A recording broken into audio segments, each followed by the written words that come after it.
Durant is a favorite of many to win MVP. He has the second shortest odds behind Steph Curry, according to Caesars Sportsbook. So, Perk, who do you think should be the NBA MVP? Well, it's not neither one of those guys that's on the list. Here's the thing, and there's no disrespect. I feel like that we're to a point of an NBA season that is going to fluctuate throughout the season because guys are playing at a high level. But Charlie and JJ, let me take y'all on a trip to the dark side. I'm staying on the dark side where a guy they have a nickname for a guy that's called G12. You know who G12 is? That's Ja Morant. And the G stands for gangster, okay? And we know that the gangsters are lurking down there in Memphis right now. And see, here's the thing. Ja Morant, what he's doing right now, he is the MVP of late, in my opinion. No disrespect to DeMar DeRozan. He's been balling. But Ja Morant, any guy that he faces, superstar talent, he has been walking off the floor as the best player. LeBron James comes into Memphis, put up 37 points, 10 rebounds, 11 assists or something to that nature. Ja Morant hands him a 41-piece wing dinner with 10 biscuits on the side. Okay, he goes on the road in Phoenix, beats them on their home court with a game-winning layup, Kyrie Irving style. The Memphis Grizzlies are the only team led by Ja Morant to beat the top 3 teams in the Western Conference on their home court. So when I look at what Ja Morant is doing, his leadership, his swagger. Jay, you a big social media guy. He's that guy that goes on social media and talk that big talk and back it up the next game. He's one of the most unguardable guys in the league today. He's a generational talent. And if I had to pick an MVP today, next Monday may change, but today, right now, it's Ja Morant, G12. Perk, you know that I love Ja. I find him to be one of the most entertaining players in the league. He'll make his first All-Star game this year. Oh, get it out. No, get hold on. Get it out. Legit chance to make all NBA. He's going to win Most Improved Player. He's not in the top 5 of the MVP race right now. Let me tell you why, real quick. Let me just tell you why. When he plays, you just said, by the way, about Trae Young, winning matters. When he plays, the Grizzlies are 14-12. The 12 games he missed, they were 10-2. For the season, he still has a negative net rating for the Grizzlies when he's on the court. Winning matters. If we're talking about the last 6 games, yeah, you could make an argument that he's the MVP of the last 6 games of the season. But right now, Steph Curry is the clear frontrunner. He's the best player on the best team.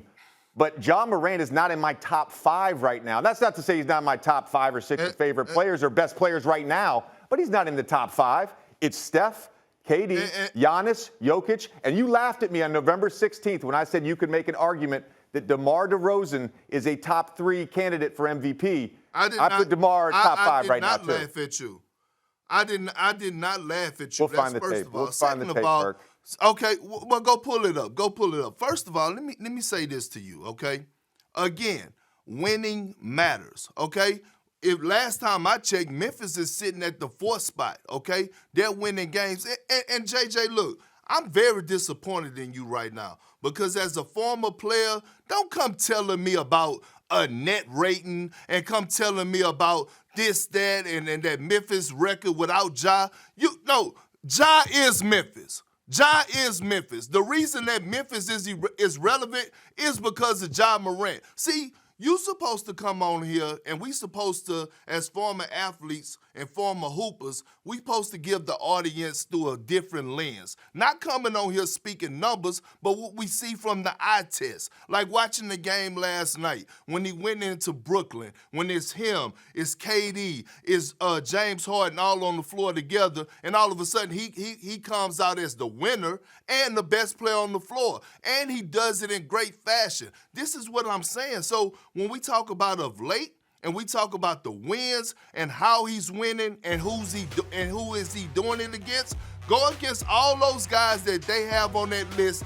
except for the Bulls because they haven't played them recently, and go look at Ja numbers and come back and tell me right now that he shouldn't be the front runner. You don't even have him in the conversation, which is flat out disrespectful.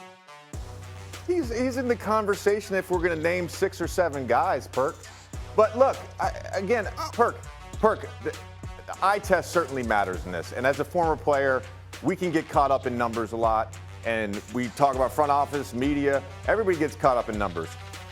Net rating is not that complicated of a number. When you're on the court, how many points do you give up defensively per 100 possessions? How many points do you score per 100 possessions? That's basketball. There's 100 possessions roughly in a game, give or take. That's basketball. So his rating per 100 possessions is negative for the season. Now, 19 games, pre-injury, that's a small sample size. I get it.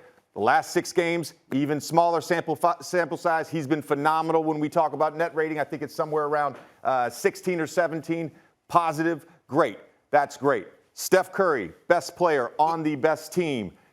Giannis having another amazing season. That team has an incredible record when him, Drew, and Chris Middleton play. They sit 2 games out of first place in the East right now. You can make an argument for Giannis. You can make an argument for Jokic. Somehow that team, having all those injuries, all those illnesses with COVID, they're in 5th place in the West, and he's having an historic season. Ja Morant's awesome. I'm not knocking Ja Morant at all, but he's not in that conversation right now. He's in the conversation for All-Star, All-NBA, and Most Improved Player. Well, Mr. Redick, first of all, didn't I just say that this is one of those seasons that month by month the MVP is going to fluctuate? So over the last 2.5 weeks.